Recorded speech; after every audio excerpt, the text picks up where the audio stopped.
This is Rating Descending, where we watch IMDb's Worst 250 so you don't have to. I'm Abigail Ward. And I'm Michelle St. Clair. And tonight we are watching RoboCop 3. RoboCop saves the day once more. This time, the half-man, half-robot takes on ruthless developers who want to evict some people on their land.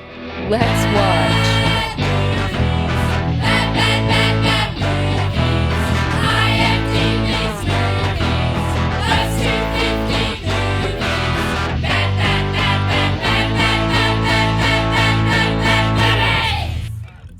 How are you, Michelle? Oh, I am. I'm just a rocking and a rolling, Tumbling and flowing. That is one of my darling girlfriend Brooke's favorite You have a lines girlfriend? from Grease, where Sandy and Danny get to see each other again, and he's like, Sandy. And then he looks around and the other T-birds are like, oh, this loser having feelings and stuff, and she's like, well, how you been? And he's like, you know how it is, babe, rocking, rolling.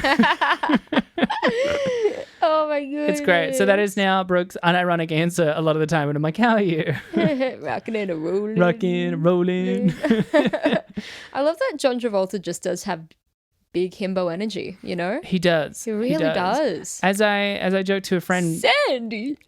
oh, Sandy. Oh, Sandy.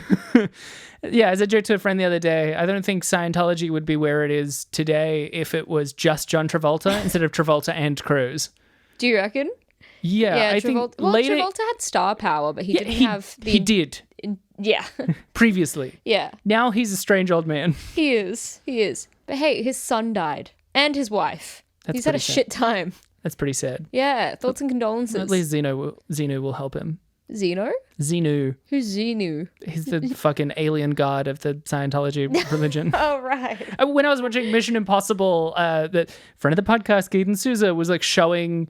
We watched Rogue Nation with him, and then he showed me the next two, Ghost Protocol, and then... We watched Ghost Protocol, and then he showed me Rogue Nation and then Fallout. Incredible movies, and all through it, I was like, whoa, that's what a level 9 Thetan looks like. When I was at New York Film Academy, the Sydney campus was in the old Sydney Scientology building. And it was the most bizarre, spooky little building. It was in this back street in Ultimo. Beautiful old Art Deco 3-level building. And when we moved in, they were still clearing out the old Scientology shit. And they were like, we can use levels 1 and 2 at the moment, just please don't go up to 3 yet. So, of course, everyone wanted to go up to 3 and see what was up there. And already the levels that we were allowed to access were a bit spooky. Like, there was like a lot of strange leftover crap that was scattered throughout the normal levels. But we all went up to, me and two friends, one evening after classes had finished, we went up to level 3. Oh. And the first thing that we found was a water room. What does that mean? All the walls were covered in the images of water. What? Like waves and tides. It was like blue, rippling water. Like painted on or like hung up? It was painted on and it was standing out from the wall. They had like these... Oh, like a relief. Yeah. It was really strange. It was really odd. And it was like really dark. No, we couldn't get any like lights on in that room. So it was just this strange, echoey water room. And then we went to a different room, and it was the fire room. And the fire room was the same. It had images of fire, like paint on the wall, and it also had these like textured things that stood out from the wall that were in the shape of flames. And in that room, in a shelf, I kid you not, it was just a doll. It was like a little doll of a baby. Oh, fuck that. And it had a white shirt on. I'm not making this shit up. And it had not blood on it, but it had red stains on the shirt that looked like blood. Oh, get fucked. And we were all like, this is fucked up. This is actually worse than we thought it would be. You found a haunted child. And then just to cap it off, we found the last room, which was basically blank and white, and it had a bunch of different tables in there. It had a tripod that was left behind. Ah. Yeah, and it had, under the table, we noticed that there were heaps of wires under the table that had been cut, as if all the tables had been bugged. It was spooky as. We all kind of went, yeah, we shouldn't have come up here. Yeah, this is really disturbing. Yeah. So just an insight. I mean, it's been like, 5 years since that happened, so I'm comfortable to talk about it now. I don't feel like Tom Cruise will be like, stabbing me in my in my sleep. But yeah, I mean, listeners, if you ever like say it's like a year or two later, you know, you decide to listen back to one of your favorite comfort episodes, RoboCop 3, you know, and this whole section has been cut out and it just comes in here, you know what's happened. you know that I've been strangled to Just death. a high-pitched whine. Yeah. What if our couch is getting bugged right now? What if I look under the couch and there's just like wires that have been cut? Why would they have to bug it, Abby? We're putting it on the internet. It's a recording. We're not getting just bugged talking. right now. Yeah, we are intentionally. Oh my We're talking God. into microphones. Ah, Babe. I'm going to cut the wires right now. No. Sneep, sneep, sneep, sneep, sneep. Oh, XLR cables are so expensive. Listeners, if you've had any fucked up Scientology experiences, please email us at ratingdescending. No. Give them a different email. I really want to hear them. Our address is, and then we give it a completely different address, so they go somewhere else. It was genuinely such a haunting experience. It was so much worse than we thought. So, yeah, they're a strange lot. Anyway, respect for John Travolta and his dead wife and child. Yeah, that was a tangent, wasn't it? We'll talk about. I quoted Grease. Yeah, I said, "How are you?" You never answered.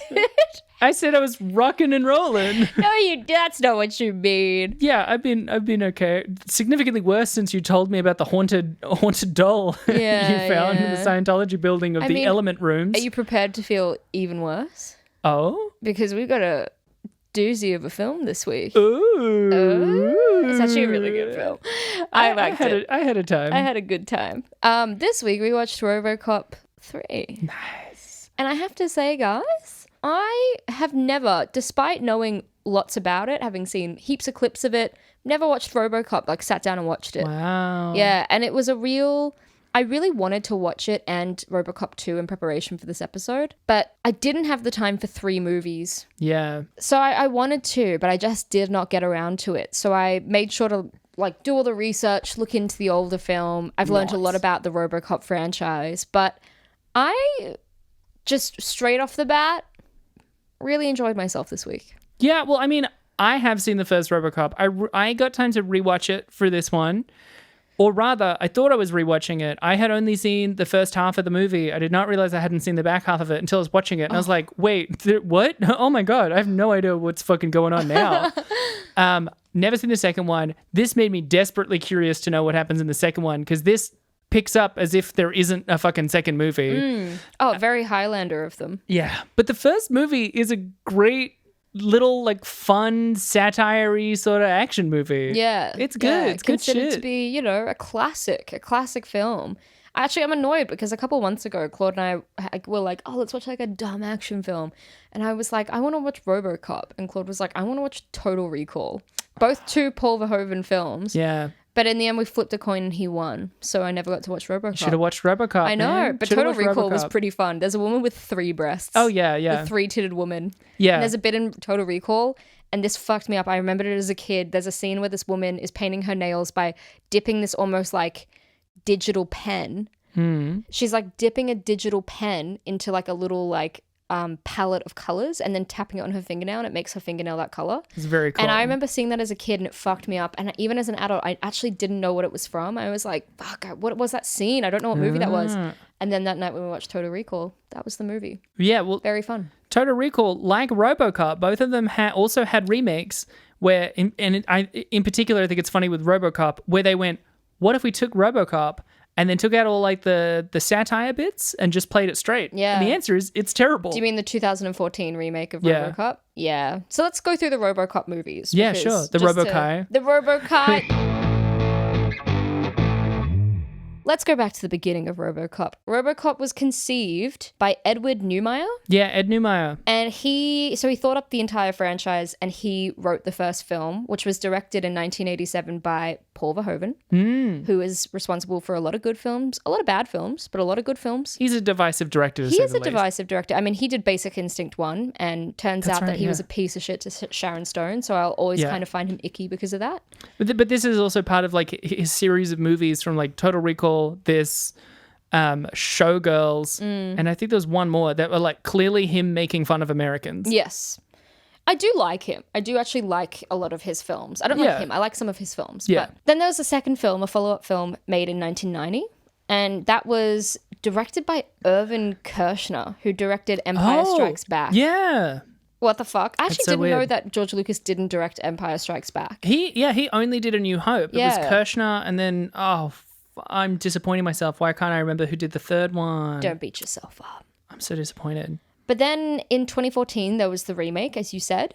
And God, it does anger me. I'm like, why remake a good film? You're going to do it worse. You just are. You always are. Yeah. Well, that's before they realized what they should do is make a 8-episode limited series that is sort of like vaguely a sequel that just complains about woke culture. Works way better every time. Yeah, every time. Yeah, well, then they had 2 TV series that followed their franchise. There we go. And then they had 2 animated series as well. So it expanded into quite a big franchise. Yeah. And the whole plot of the first one is just that Alex Murphy is killed on duty and they bring him back to be the RoboCop. Yeah. And it's no Inspector Gadget. Oh, he's dying, and then they save him this way. He fully dies. He's fully dies. Shot in the head. Yeah.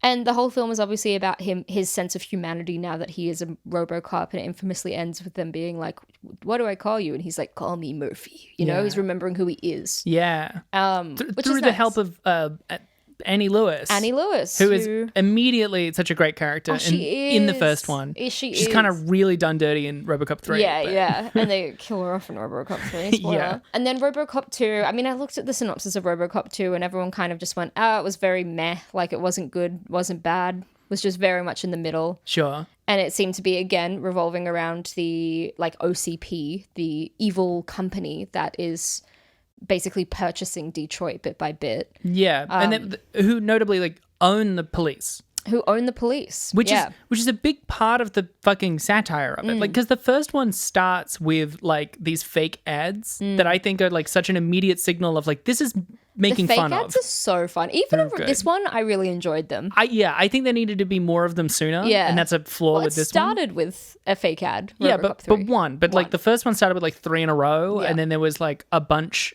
in the first half. This has, like, one at the beginning, and then there's, like, one near the end. There's, like, barely any, right?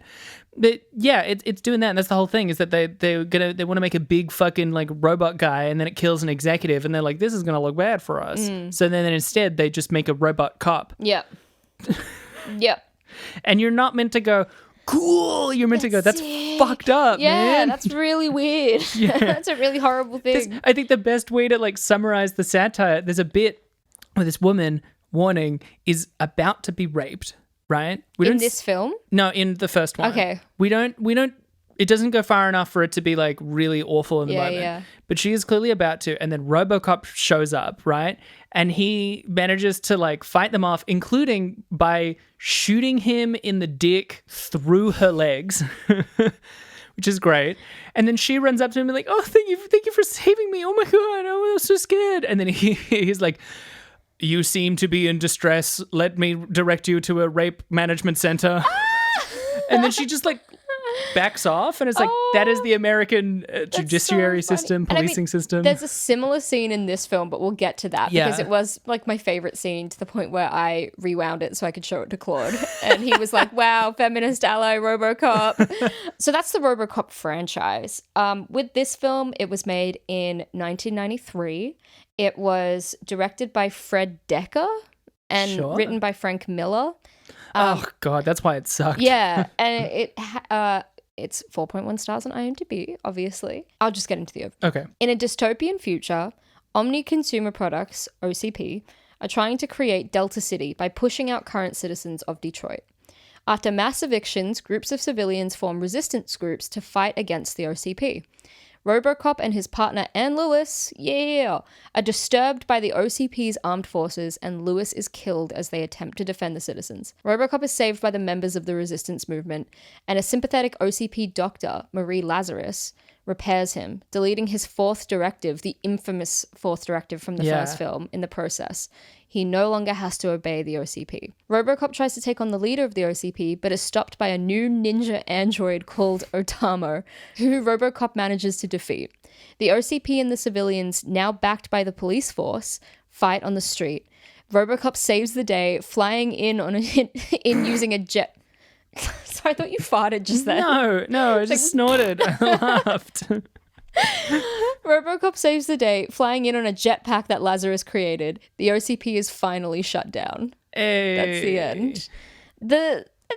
The flying jetpack was a real really fucking funny. highlight. Really funny. Really good. There was a lot of highlights in this film, I think. That's also one of the bits where it feels like the inverse moral. Like the first one, you're kind of like, I don't know, man. Like the police do have problems, and like there being a robot cop is kind of fucked up. And then this one, they're like, the robot cop has a jetpack. Now he can kill all the bad cops. Yeah. And you're like, what the fuck?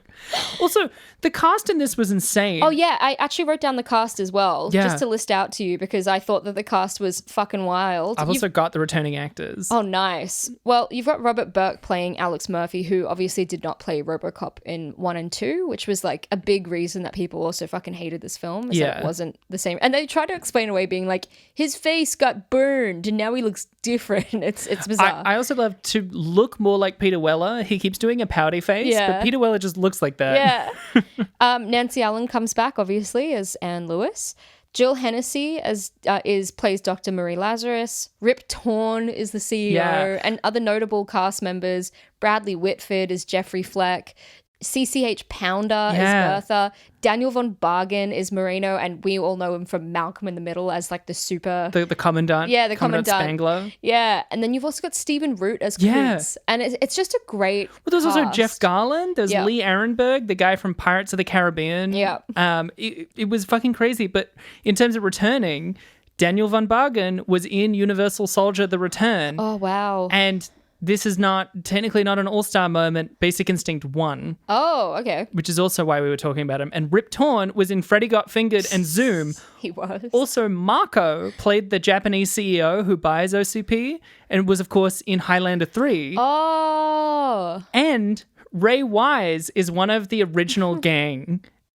Who we see in like archival footage, like a flashback. Oh, yeah. He was in God's Not Dead too. Oh, what? That's crazy. Going through this cast to see returning people was insane. It's nuts. But yeah, it's a great cast. It's a really good cast. It's an and I insane honestly think it's like cast. the thing that pulls us out of being potentially horrible is that there's a lot of talent in this film. Like there's a lot of talent keeping it together. But also, this is 93. Apart from Rip Torn, these people weren't famous yet. Yeah. Like, it wasn't yet CCH Pounder, Stephen Root, Bradley Whitford. Like, they were just actors, and they're all in the one movie. Yeah. Also, like, Stephen Root playing Kuntz, who betrays the resistance movement and ends up working in affiliation with the OCP.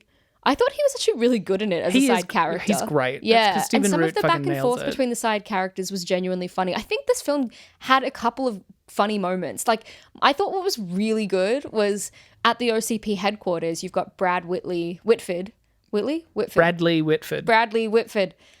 I love. And he always plays a great villain. He was killing it in this. He kills it everywhere. Him and Billy Madison as the villain was always my favorite, which is terrible as a reference.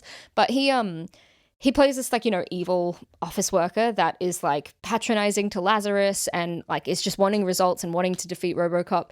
There's a scene where everyone at the OCP office is killing themselves. Like, they're as soon as they're getting fired, they're trying to kill themselves. And there's this guy that just...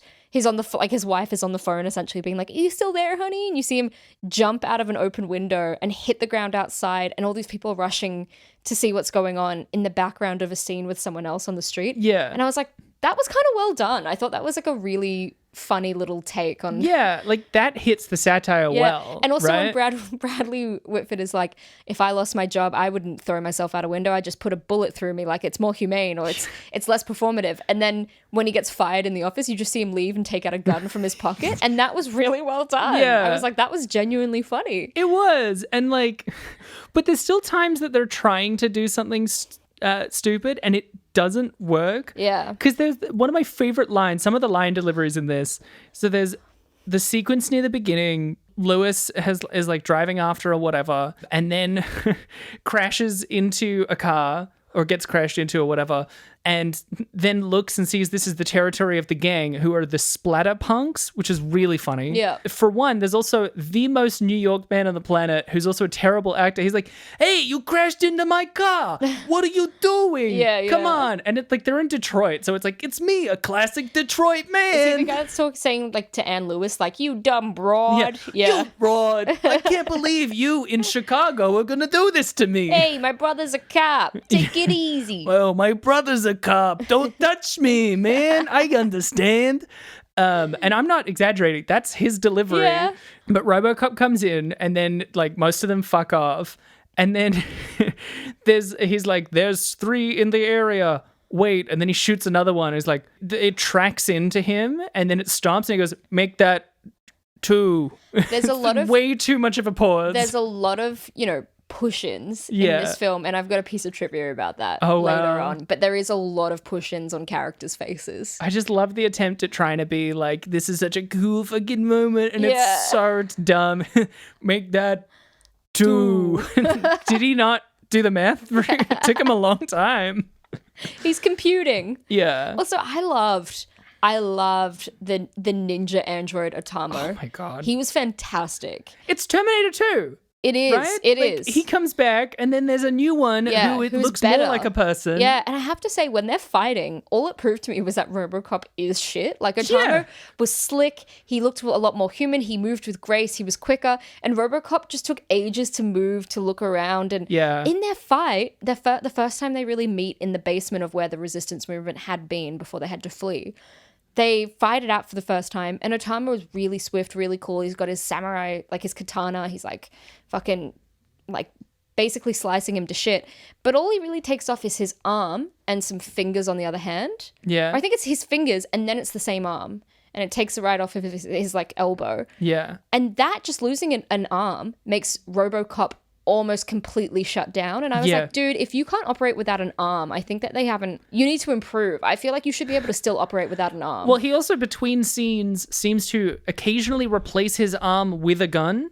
yeah. Which is not a thing he has in the first movie, so I No. was very confused as to why sometimes his arm was a gun and then other times it was an arm. The action sequences were so lackluster and slow for something really that should have been cool. And that like Otamo is like pulling out these sick moves and like jumping around, swish, like, like throwing his katana about. And very slowly RoboCop just plugs in a gun and shoots Yeah. him dead. And you're like, ah. Yeah, well, Otamo loses because they made this like cool android and they gave him a sword, so he loses to the power of gun. Also, the guy that plays Otamo is like the most objectively like beautiful man.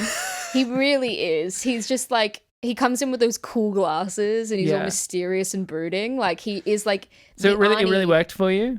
Oh yeah. Yeah. You did come. Oh yeah, I just multiple times Yeah. watching the Otamo fight sequences. And then at the end there's 2 Otamos, because they're ninja androids, there's heaps of them. Yeah. There's 2 Otamos battling each other. And something really creepy is that when they get hit in their face Yeah. contorts and cracks, which is so badly done. I thought it was kind of a cool I effect. thought it was fun, but it was terrible. but it genuinely creeped me out. The so I'm like, cracks were really it does its good. job, right? The cracks were really fucking good. Yeah. The cracked face, I was like, I don't actually know how they did that, but it looked fucking great. But it was more the weird, demented, punched in the face look. I think the one at the end is worse, but there's earlier where he gets punched and then he Yeah. like has to reset his jaw that I thought, I'm like, that's genuinely creepy. That's what it's supposed to be. And then in their final battle, he just kind of pushes them against each other and they end up, oh no, the little girl, the little girl programs them Yeah. to fight each other and they chop each other's heads off. because she is a genius programmer. Earlier, she takes one of the Ed 209s, the funniest fucking robots in the world that are literally defeated in the first movie by stairs, Yeah. which is so great. And she literally runs up to its leg and then pushes like 3 things and then it's totally on her side. Yeah, yeah. It's insane. It's so silly. Terrible design flaw. But I thought the Otamo bit was great. I really enjoyed that aspect of it. Like, Yeah. I'm not gonna, I actually had a really good time with RoboCop 3. I just did. Yeah. There was just a lot of hammy shit about it that made it work, and I genuinely liked so many of the actors in it. I do think a lot of them were doing sorry. I do think a lot of them were doing a good job. I laughed because I was briefly glancing at my notes and I saw another quote that I wrote down because it was the not Coots, the guy who was like the dad in Drew Carey show, the like older mechanic guy of Yeah, the yeah, Resistance. yeah. He is meant to like fix RoboCop, because a big thing is that RoboCop is damaged in that first fight with the OCP. So that's why for the majority of the movie he's just sitting down. Very uninteresting choice for a RoboCop movie. Yeah. But he starts to work on him, and he literally is like, I never worked on no RoboCop before. Come on, man, I never worked on no RoboCop. Also, what did you think about I feel like she's like meant to be the love interest, but not really, of RoboCop, like Lazarus. The doctor? Yeah. Okay, I made a joke. I was watching this with my housemate. I made a joke at one point because Lewis gets killed, and we had just rewatched the first one, and we're like, oh my God. And then Lazarus enters, and then I made a joke of like, oh, it's fine that Lewis was killed off because Lazarus is here. And then later we see his dream sequence. This was what I was going to say. Which is fully just memories of these women, and then a picture of them, like his ex-wife, Lewis, morphing into Lewis, morphing into Lazarus. And it's really just saying, she's done. This is the new woman. Yeah, the new one. These are... And she's a lot younger. Yeah. She's a lot younger. She's the newer model. She's the newer model, 100%. It's so fucked and also, up. like, why would a woman have... and also, from what I read about RoboCop, it doesn't seem like him and Lewis had a romantic relationship. No. And so with this woman, they're trying to imply that... He had a wife. He had one. Yeah, he had a wife, and that then he had Lewis, and now he has Lazarus. And it's like, is it just the three important women in your life? You genuinely have a romantic connection to these women? Look. I'm so confused. Frank Miller hasn't written a woman in his life. He's written objects that support men. I don't think he knows the distinction 100%. between women who are friendly and supportive and wives that you fuck. Exactly. And I just feel like the Lazarus character was just so like hollow and shit and empty and like just a projection of what a man would love in a woman. And she just came to replace the female character that got killed off. Yeah. Not impressive. No. And the fact again that she's like a younger, hotter model, and that like there's no connection between her and like RoboCop at all, but they try and imply that there is. I'm like, what's going on? So weird. You can't manufacture this relationship without actually giving it, you know, some substance to hang on to. Yeah, you gotta do something. There isn't a moment where she looks at him softly and goes like, oh my God, I think I feel something for you. She just has sympathy for him because he's a fucking RoboCop. That's why it's fucked up, because it kind of implies that it's not that like they're all his girlfriend. It's that to RoboCop, they are one woman. Yeah. his one romance. He only sees them as this. Maybe that RoboCop is just too good. Oh my God. It's just too girthy. Hard. That hard, girthy they RoboCop. Can't resist it. Do you think they put semen in there for him to jizz? Oh, do you reckon? I mean, genuinely, no. But but if they did, then they could like program it so that he comes a bucket load. Also, yeah, I was gonna say, like, if he's a RoboCop, can they program it so that he's just got, you know, a fake, like a dildo attached or something to be able to fuck? Like, yeah. What do you reckon? I think they could. I mean, those exist in real life, dildos. Yeah. I think it would just it'd attach be very easy to install one and then just pull it out when he needs it. Yeah, you know? well, I think what it would have to be, right, because rather than making something that could grow, which would be very complicated and like all sorts of problems. It's just going to be reserved there. Like yeah. So it would be like a full dildo that I reckon there's like a little chamber that like when he needs to pull it out, it goes like little side doors open, and then it like flips downwards, and then it recloses, and then he can fuck with it. Yeah. And then it comes out exactly 80 milliliters of cum every time. That is still fertile as fuck. To the drop. Oh yeah, no, it's like it's a lot. It's just not comically a lot. Yeah. You know? But yeah, it's fertile. And that's the thing. It's stored in a little frozen chamber that gets warmed up in the moment. So it's like real jizz. Yeah. It can really when Alex impregnate. Murphy died on that fucking table, they were pumping out the last of his jizz to be able to freeze it. Come on, Murph, stay with us. Come on, really. Just one more load. One more load. For your future children. Well, I'm glad we got to the bottom of that. We did it. We really nailed it. High five. Yeah. You hate the high fives. Well, normally, I mean, today we're sitting closer to each other. That's so good. That was great. Yeah. Normally we're sitting a little too far apart. Yeah, we and are. you never come to me. You make me lean forward more. I do. I'm sorry. That's why I don't like the high fives. I'm so sorry. Man, there were a handful of other things I wanted to talk about, but like speaking of like the little girl, she at one point, when she's like reprogramming Otamo, we see the laptop she has. It has the most unhinged keyboard I've ever seen in my life. What did it look like? Because she pulls it out and it's like, oh my God.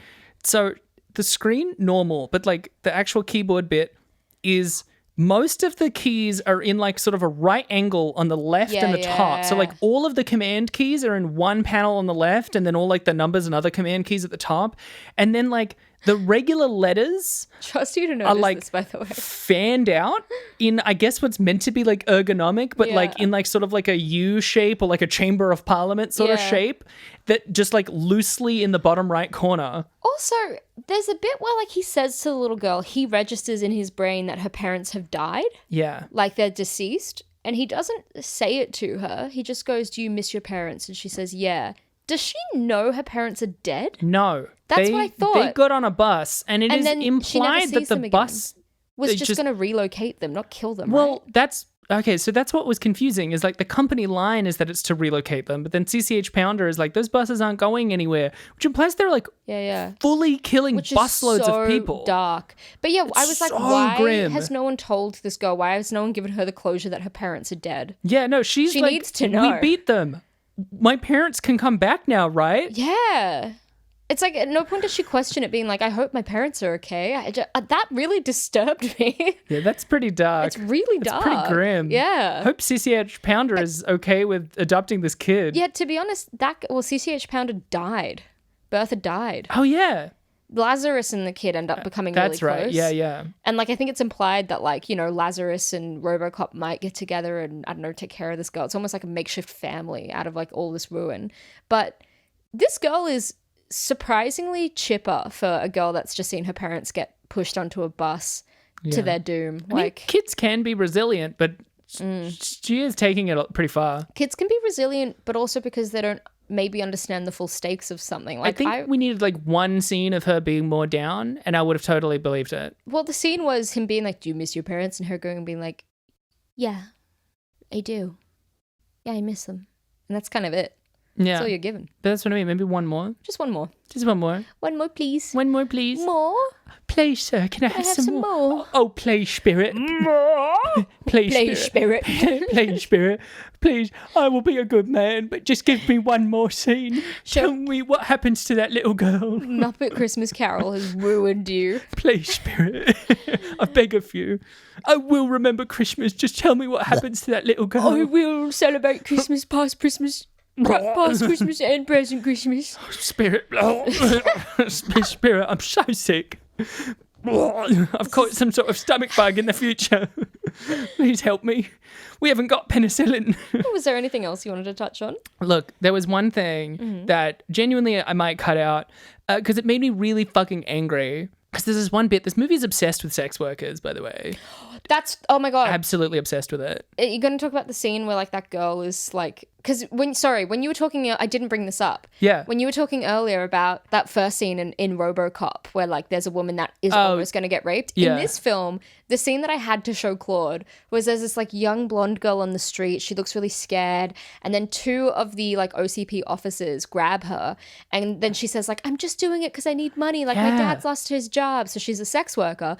And they're like, oh, like we can like, we'll give you a job. And they're kind of implying that they'll like rape her essentially. Yeah. Which is really gross.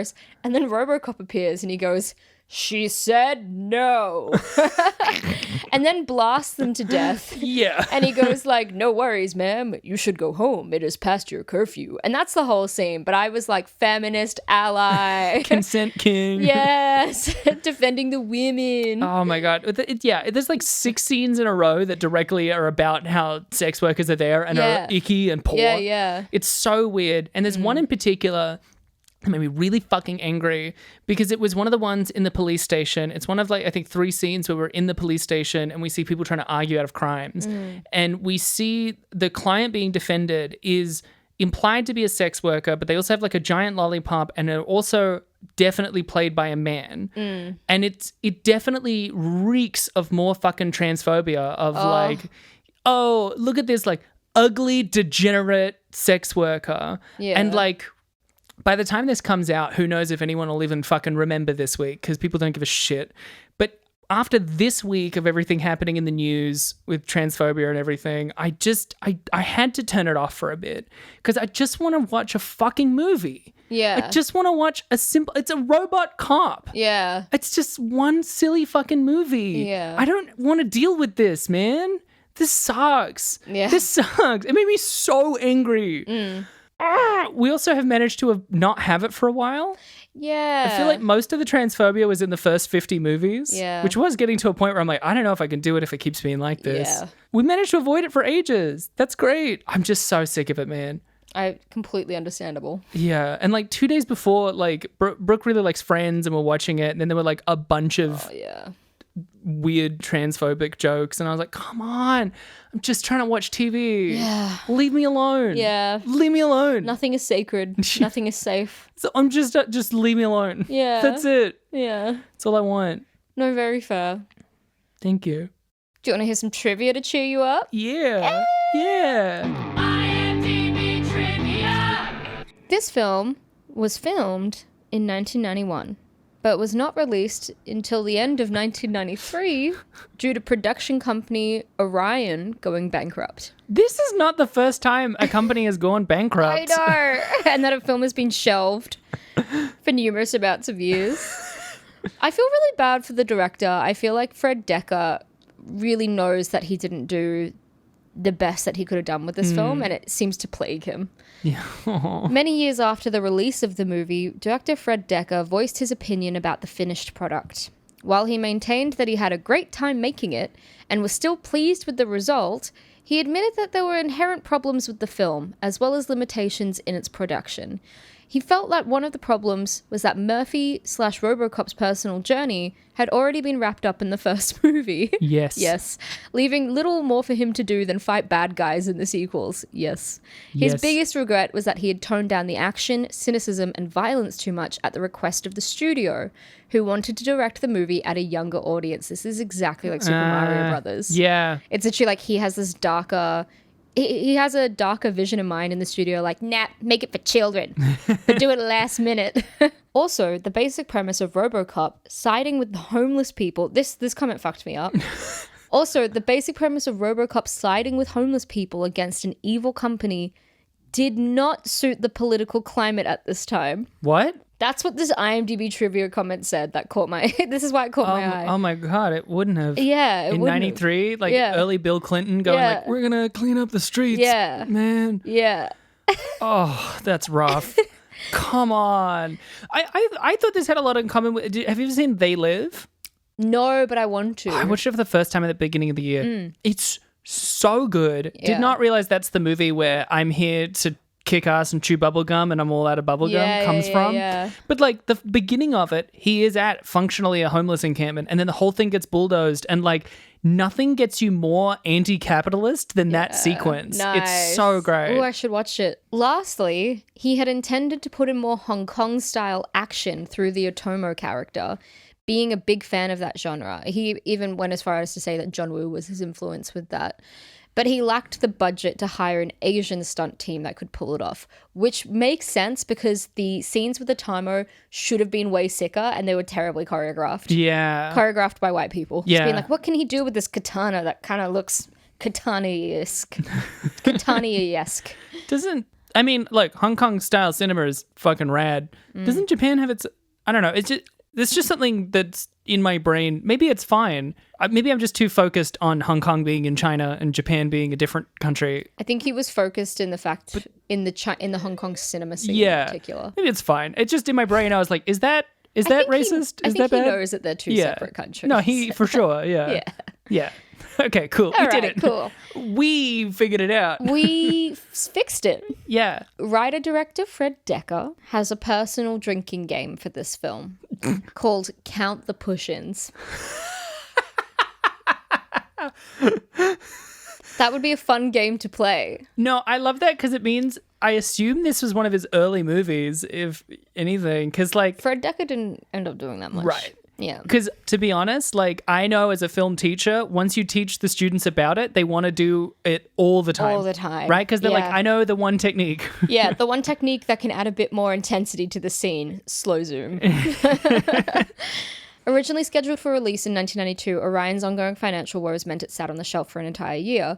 The video game, which contains large plot details of this film, was actually released before the movie. Aww. So in 1992, a video game came out spoiling the entire film. Oh, that actually makes me feel really bad for them. I know. Aww. Although it was famously said that Nancy Allen only agreed to reprise her role as Anne Lewis if her character were to be killed off halfway in the movie, Allen herself would confirm on Twitter that it wasn't her decision to be killed off, and because of her terrible experience on RoboCop 2, which I would love to know a bit more about, but didn't look it up, I'm an idiot, and feeling very grounded by its director, Irvin Kershner, and I think by very grounded, she means like boxed in, not like down to earth. Oh, okay. She only did this film out of loyalty to the fan base.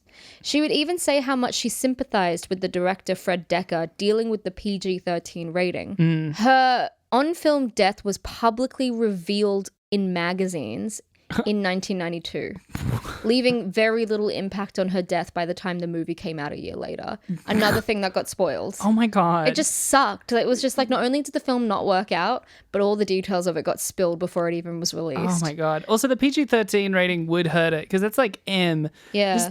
The first one's rated R. It's really gory, right? It's really pretty violent. at times, yeah. And here's my last piece of trivia. The confrontation with the two Atomo androids was originally supposed to end with Nico programming both droids to attack each other, thereby severing each other's heads, which, by the way, I thought they did.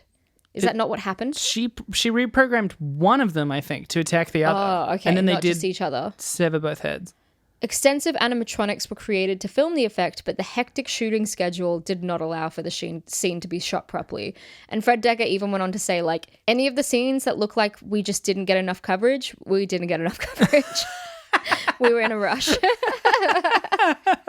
want to hear some reviews? Oh, I'd love that. Aw, thanks. I love this bit.